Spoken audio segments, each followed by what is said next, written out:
We're back, ladies and gentlemen. Bit of a new vibe with the intro. Sponsored by Menulog. Yeah, no, it's not the Menulog ad. It's Doggy Dog Christmas by Snoop Dogg. But I didn't cut straight to the Christmas bit. I thought it started at the Christmas bit. I don't know. You know that's a Christmas song? I didn't even know that was It's called Doggy Dog Christmas. I thought that was just for like the Menulog. Like No, they made a specific rap for that. It's a parody. Yeah. No, it's not a parody of Menulog. The Menulog is a parody of Doggy Dog Christmas, which I only recently found out. Because usually when you think Christmas time, you think Bublé, you think Mariah Carey. You never think Snoop. No. But he has a whole Christmas album. Did you not know this? No, I did not know that. It's a real thing. It's called Christmas in the Doghouse.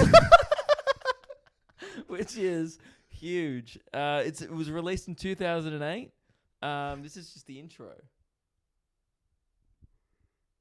Pretty good album. Is it not playing, or is Snoop Dogg recorded silence? Okay, my Spotify has AIDS. Guys, it doesn't matter. Snoop Dogg's got a Christmas album, and this podcast is back for a one-off Christmas edition. It's the second last day of us working for the year we're recording on. But tomorrow we're planning on doing about 3 hours work and then having beers for about 6 hours. Love it. To celebrate the end of the year, I guess. Just anything, any excuse to go to the pub. We should go out the first day, like, guys, first day of the year. Back. Let's celebrate. We get the team morale up. Yeah.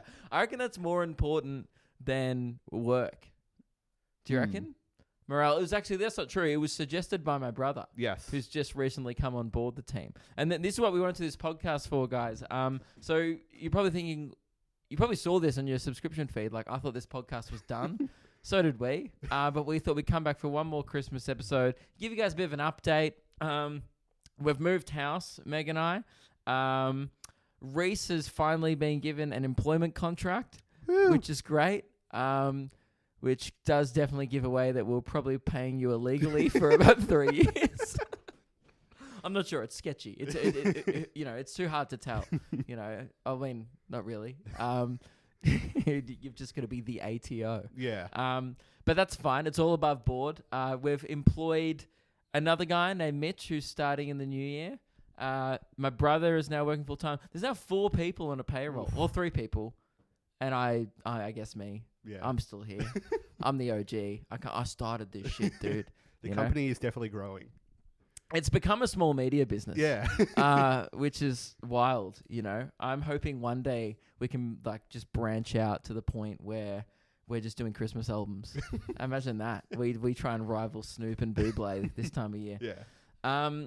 So yeah, it's good to be back doing the pod. We have moved house. If you haven't been listening to Luke and Lewis, probably the best way to catch up on what I've been up to is over there. But I'll quickly recap for those who may have missed it. Our new house is dope. But it is 90% bench. The pretty much 90% of the floor space / living area / house is made up of this big bench we have, which is good when I need to make toast, and that's about it. To be honest, what else has been going on? We still don't have internet in our new house. A lot of hotspot action, which sucks. I haven't done any Christmas shopping yet. I got just over a week to go. Have you done any, Reese? No, I've still got to do mine. Okay, great. I like that we have allocated 7 hours to just smash beers tomorrow. Yeah. And that's 7 plus, you know what I mean? Like, that doesn't really have an end time. No. But we have allotted 7 hours of the work day to do that. Yet I'm really pressed for time when it comes to shopping. I might go tonight. I've been saying that all day. Yeah. But it's like 5 o'clock and I don't think that's going to happen. Yeah. I reckon either Monday or Tuesday I'll just spend a whole day at like Chadstone and just knock it all out? Yeah. Yeah, but it's like the worst time to go. But that's when I always go. Yeah. I reckon you see people who believe in themselves the week before Christmas. If you go to Chadstone or any big shopping centre, any Westfield pretty much before Christmas time, you see a bunch of people who dare to dream. And I'm usually one of those people. You see a bunch of people who aren't fazed by waiting 45 minutes to get a car park. But, I mean, deep down, we are all phased. But plus throwing COVID into the mix. That's true. Yeah. Yeah. Oh, there. If you ever, you're begging for it, aren't you? Going Christmas shopping. Maybe that might thin out the crowds a bit. Maybe. Yeah, because Yeah, people probably resort to online shopping these days. exactly. Yeah. But you can't get anything. That's the thing. But if you've left it this late now, nothing you order online is going to come. Yeah. Because we're recording this about a week before Christmas. I walked past my shopping center Santa a few days ago. That's the thing. I have been to a shopping center. Yeah. Then just was like, oh, I'll get a couple things from Kmart and I'll fuck off because I hate this. But I saw the guy. I made eye contact with the Santa, and it hurt. Just because I don't know, for some reason, when as a kid, Santa at the shopping center was like, oh, it's one of, because like even when you're a kid, you're skeptical, right? You're like, hang on, this isn't. Why would he be at my local shops? He's got a whole world. And then your parents go, no, it's one of Santa's helpers. And that's not a lie. That is true, right? But when you grow up, you realize Santa's helpers are usually just single dads in some kind of financial hardship. And I made eye contact with one of these dads. It broke my heart. It ruined Christmas for me. I went home and had to watch a Christmas movie with Meg to get back in the festive spirit. Thank you to all the people who've been also following the Luke and Meg Patreon in our little hiatus period we're having here. So a bit of an update on Luke and Meg. What's happening is if you pan over, we've bought this little table here. It's not really worth seeing yet. It's just that Reese is still doing it. This will be the Luke and Meg table. I mean, you're only showing half of it. Oh, sorry. For audio listeners, imagine a wooden desk. Can you see it now? Yeah. Okay, cool. Well done, Reese. You can't leave the camera like that. To say that you're rusty would be an understatement. Like, do it more back. Okay, sure. I'll just move my seat. So yeah, Luke and Meg, we've bought a new microphone. Like stocks are on the way. We are still definitely fully planning to go ahead. The one thing that probably has changed and might delay our initial timeline, we're planning for a mid-January launch for Luke and Meg. The only thing that could delay it, and it probably will delay it, I'm warning you, this is kind of why I wanted to do the podcast, is we decided the smart thing to do, and what we wanted to do was shop it round to like networks and stuff, whether that be Spotify or Acast. We haven't started that process yet. We've got a couple of meetings next week. So that's one thing we wanted to do. And just whether or not we go for any of those options, who knows? But we just wanted to assess every option kind of before we start this thing, because we're, also assessing, similar options for Luke and Lewis and stuff moving forward. However, once you already have a thing going, it's much harder to negotiate these types of things. But if you can start from scratch with a company like that or with a production team, it doesn't matter, or, any type of podcast network or something, it just makes things a lot easier. So we wanted to explore all options, but there's also still the option, thanks to you all on Patreon, of doing it independently anyway, like the old podcast. So yeah, that's one thing that we're going to be doing over summer, is hopefully pitching it to bunch of networks, and we'll do whatever kind of suits and whatever we think would be best for the show and for us. So yeah, that's probably the only Luke and Meg update. Yeah, I guess it's not very interesting, other than we've started building the set. We've moved into the new place, which we said we're going to do. Got the main channel on YouTube. Oh yeah, we've launched the Luke and Meg channel. We have eased off the throttle in the last couple of weeks due to Luke and Lewis stuff. Has really been. So the lead up to the Loogies and the rescheduling ended up being the annual head fuck that event is. That event really consumes a month of our lives. Yeah. If not, and this year it's consumed more because we had to reschedule it. So we did half the work and then we cancelled it, and then we had to do half the work again. And then now we're doing the second half of work. So we've had to do more than usual. Geez, for how much we get out of doing a joke award show. We put a lot of effort into it every year, and people around us are like, are you sure this is the best use of your time? And we're like, yes, if we don't give away these plastic awards, how will we know who wins? Best sound effect of the year isn't going to win itself. Some people have to do the admin for it. I don't think that's even in the Loogies. We cut it for time. Yeah. So anyway, we've just been spending a lot of time moving house. What are your thoughts on the new digs, Reese, compared to the old digs?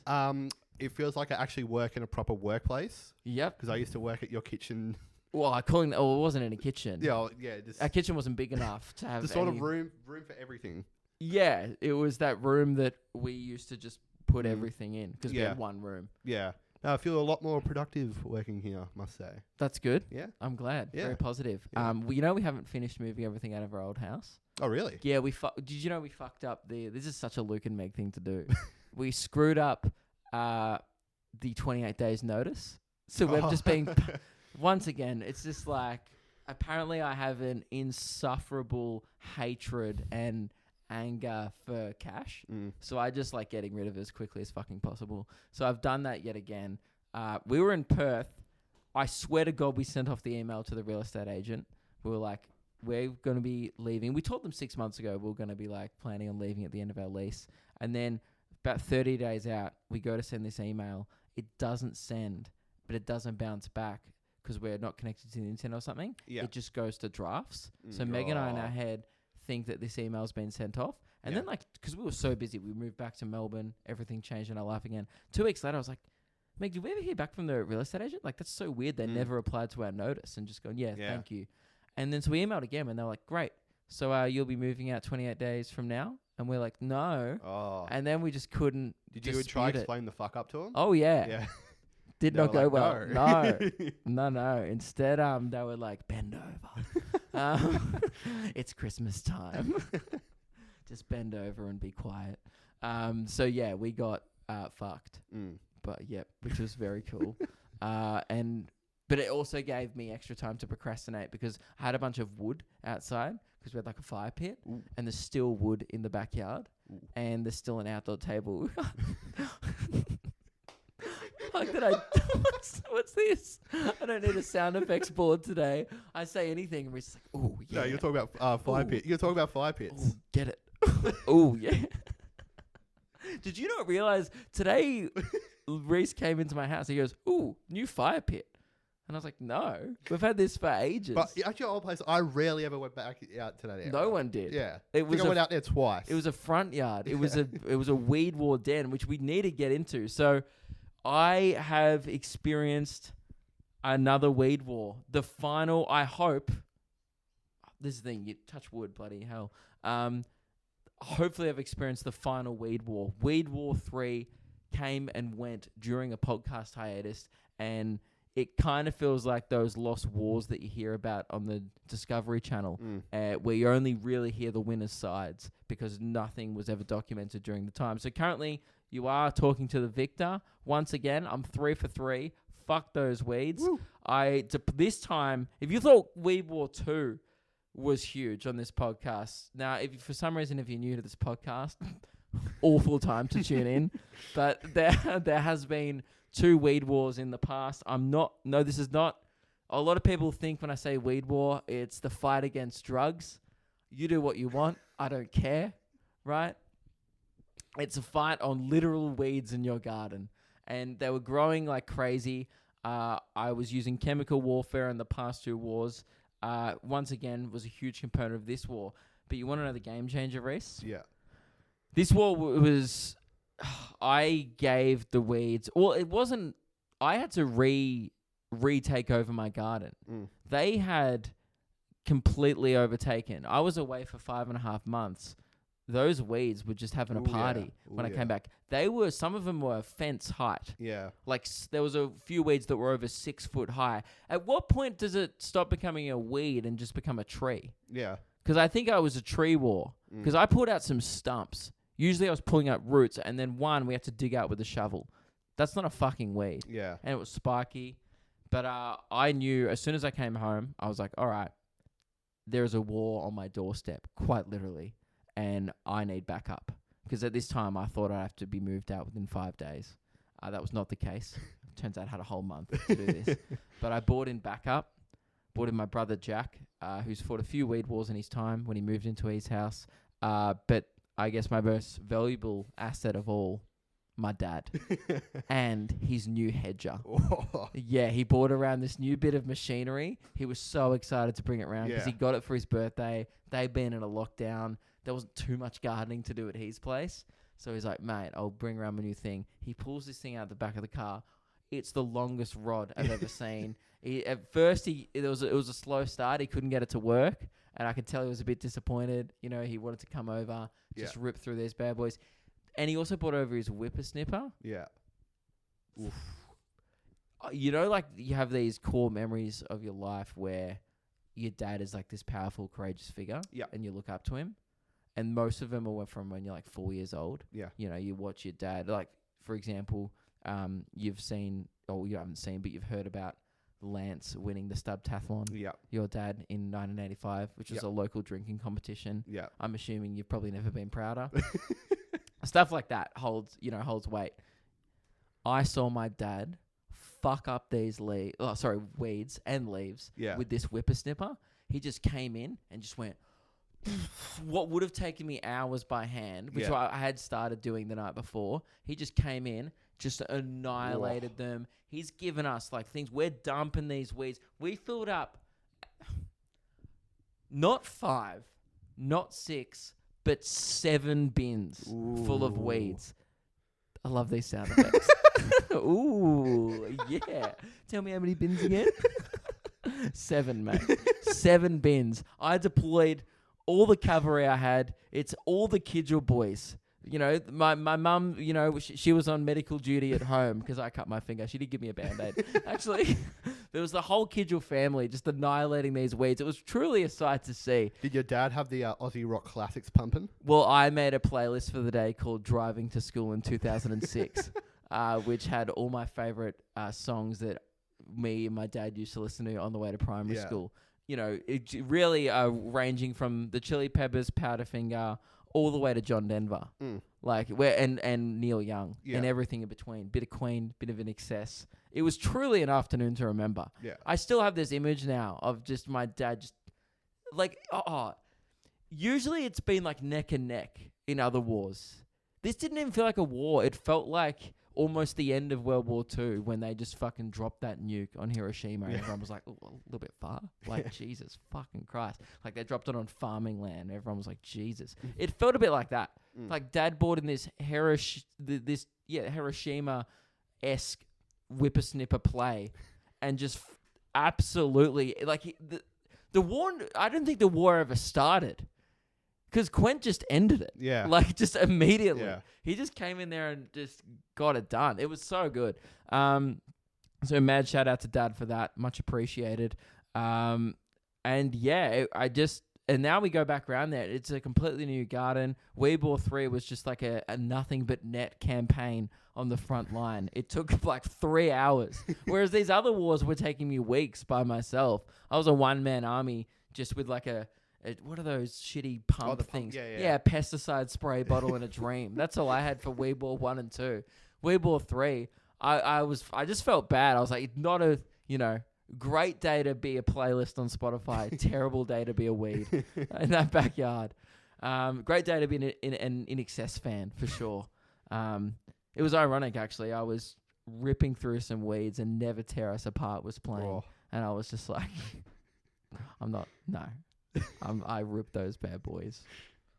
I felt weird because they are living things, right? Weeds. Yeah. You feel like a bit like you're ripping them from their families. It feels like a weedicide. It's really bad. But no. Anyway. There was actual discussion. I don't know if I brought you into this or did. No, we did. You were there. There was legitimate discussion of buying a goat. To just get rid of the weeds. You asked me like, do you have any goats on your farm? Yeah, I was. Yeah, because Reese has like this property out in the country, and I was like, even if you could just steal a wild one, and we'll put it back.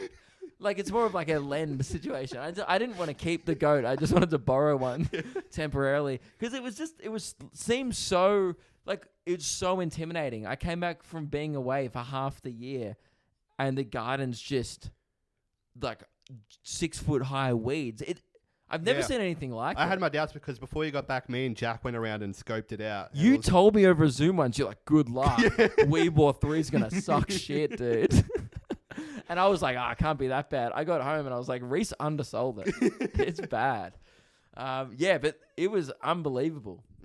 So, and then I got a layer of poison over it afterwards. I just destroyed, like, the mulch is dead. Mm. The mulch has changed color after 3 weed wars, and almost like 2 of those. Oh, it's like Horticoda. What's the orange brand? Horticoda? I don't know. Yeah. Whatever the pesticide brand is. 3 liters of that shit just sprayed over the course of 2 years on this mulch. It's literally gone from brown to grey. Yeah. You know, just like Obama's hair, but during his time of presidency. Yeah. It's the stress that mulch was under was at presidential levels of stress.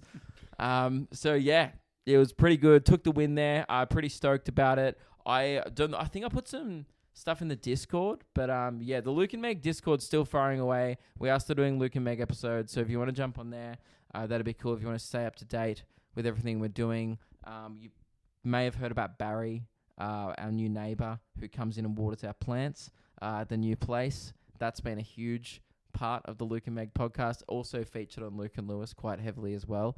But any more Barry updates that people haven't heard? I told him about the new sprinkler. Did you hear about the sprinkler? No. He bought around Barry's this legend, right? Local legend, voluntarily waters my garden. I'm still not sure who asked him, but he, for some reason, on day one, just wandered into our garden, picked up a hose, and although I haven't seen him for a few days. But sometimes I think he comes in when I'm asleep. Yeah. Like, because I don't sometimes wake up till after 9. Yeah. And I sometimes think like sometimes I wake up in the morning and the deck's just wet. And I'm like, I don't think it's rained. Yeah. I think Barry's Yeah. been here. Which is so cool that he just kind of gets in, gets out. What a legend. But anyway, we had a sprinkler issue. Our hose broke. And he goes, oh, don't worry. I'll be back in a sec. And he brings back, this wooden sprinkler. It was his granddad's.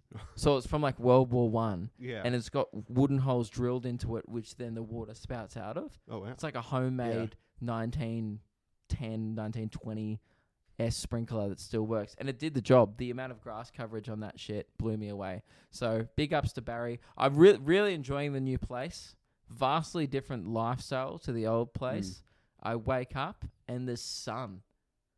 Did you know how dark that old place was? Yeah. Reese is like, yeah, I did realize that. I worked there for 2 years.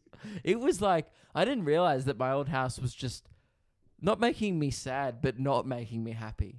I was like operating at neutral whenever I was in that house. Yeah. I was just like, oh yeah, it's fine. It does the job. Has a bed, has a toilet, can shit and sleep. Good stuff. Tick. I've never really stayed in like a nice house before. I mean, my parents' house is pretty nice, but you know, I haven't been there for a couple of years. I don't know why I said never. For almost all of my life, I've stayed at a nice house. But yeah, that's pretty much. Any other updates, Reese? Do you reckon? Not too much behind the scenes. We've just hired a bunch of people. Oh, we've been like working on the next year's tour. Yeah, the tour.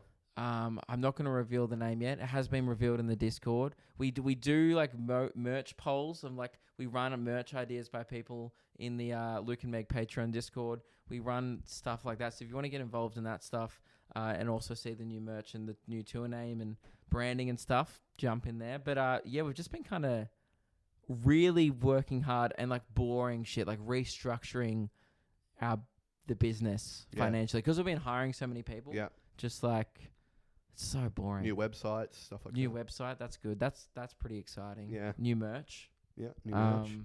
If you didn't see, new merch drop. We've got the whitest boy, whitest girl tops. That's pretty much it. It was going to be a shorter pod. But yeah, Merry Christmas. Hope you all have a good one. I just want to reiterate that The Polar Express sucks. It's the worst Christmas film. Don't watch it. Avoid it this Christmas. Boycott that shit. It shouldn't be there. What's your go-to? I mean, it used to be Elf, Yeah, but I've seen Elf so many Yeah. times now that Meg was like, "What about Elf the other night?" And I was like, "Dude, let's watch a new one." Yeah. I've seen these, like I've seen Christmas with the Cranks so many times. It's now got to the point where it's the Bublé effect. Oh yeah. It gets to Christmas time and I'm like, no Bublé, no Tim Allen.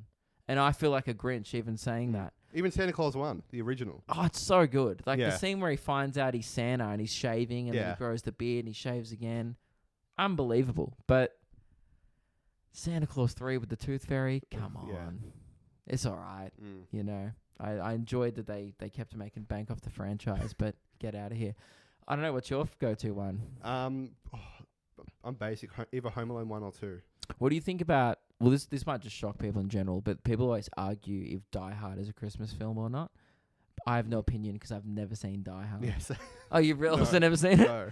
Yeah, a lot of people will be angry at that. I think I've seen the fourth one, like where he's old, where Bruce Willis is old, but I've never seen Bruce Willis doing Die Hard with hair.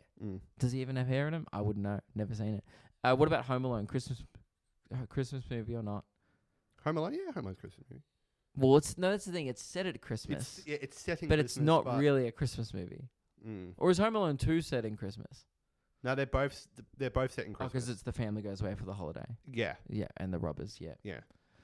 You know Disney have made a new Home Alone? Yeah, I refuse to. I will watch it. Oh. It looks awful. That's why I want to watch it. I just want to have a few beers one night and just watch a fucking wreck. Yeah. I love that they're remaking that shit. I've been watching Hawkeye. I've turned into a bit of a Marvel soy boy a bit. Like just like I almost considered going to the premiere of Spider-Man last night, but then I was like, no, I have employees and responsibilities, and I didn't go. But I think I regretted it. One thing we do need it with movies we need to get through is we have those shit movies we need to watch. Yeah, we have a list of whenever on tour and because we're in the car for so long, I'm just talking about a range of different things, and then whenever someone goes, you have to watch this, it's so shit, then we write it down on a list, and we need to have that movie night. That's true. Maybe we do it tomorrow night if we have time when we come back. You're just staying here, aren't you? Yes. Do you have Biker Boys on DVD still? I do. Fuck, so good. We need to maybe watch Biker Boys. That was my birthday present from you. Yeah. I'm terrible at giving gifts. That's why I can only do joke gifts. Perfect gift. But I'm a joke gift man. Because I was talking about it on Luke and Lewis. It stresses me out. I just don't like even receiving now. I used to like receiving gifts. I think I've said on this podcast many times, I used to say I love receiving gifts, fucking hate giving them. Now I'm just on the fence on both. Yeah. Giving them stresses me out because I'm not particularly good at it, and that's my fault. I've got you a gift.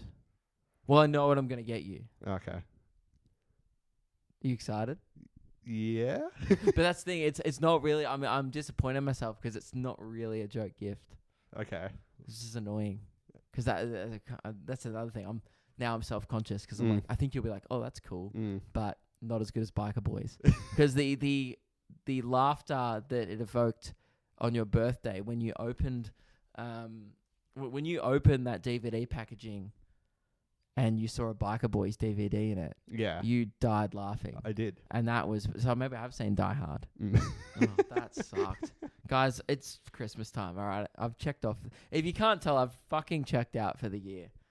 This feels like last day of school. Yeah. And they just give you colorings. Yeah. And they just like, fuck you. Let's watch Madagascar and just call it a day. We should have just done that for this podcast. It's us two just like reacting to King Julian. You know? I reckon that, I'm not even in the frame anymore, like barely. Because I'm leaning so far back on my chair. No, don't even fix it. Like, that's the vibe of the year. And I think people even watching this are checked out. They're probably just like playing video games or at work, like... Because work finishes on Friday for most jobs because usually you finish the Friday before Christmas. It feels like an early checkout this year for a lot of jobs. Probably, Because my dad's a teacher and he's ending Friday for the year. And they're like that feels early. What is it? It's like they're ending on the 17th of December. We're not even doing a full month anymore in December. 3 weeks in Australia, you're done. Almost yawned, didn't. Yeah, so guys, have a Merry Christmas, have a Happy New Year, and thanks again for tuning in to the Luke Kidgell Hour this year. And hey, I hope you enjoyed this update episode. We mainly wanted to tell you that, just don't hold your breath on Luke and Meg, just because there's no start date anymore because we want to essentially pitch it to Spotify and see if they're interested. But there's other networks as well that we might be interested in. We're having more chats about that next week. So yeah, it's early days, but that's something we're thinking of. And other than that, hooroo, ho ho, Laters. And hang on. Happy holidays. Nah. Christmas in the doghouse is still not loading. Fuck you, Snoop Dogg. All right. It's like the weirdest catchphrase. Merry Christmas and fuck Snoop Dogg. All right, nah, Snoop's all right, guys. Likes to make people sweat though. Huh? He likes to make people sweat. I just want to make you sweat. You know, the original song was Wet. Yeah. Yeah, and that was the radio edit. Yeah. That's gross. I know I've talked about this many times in the show. I reckon this is about the 10th time this has come up. But he's like 60. And he wants to make you wet. Do you reckon there's anyone, and I mean even 60-year-old women, that are listening to that like, oh, Snoop, you fuck. There's probably some freaks out there. Yeah, there would be. Yeah, like they just... Yeah, I wonder if he still fucks. They must. Yeah. Yeah. I don't want to imagine that. Anyway. What a weird way to end What a weird way to end it. Just like, this may be the last thing we ever upload on this podcast feed. Yeah. And it's just the image of Snoop Dogg fucking. Goodbye. Think about that for 5 years. All right.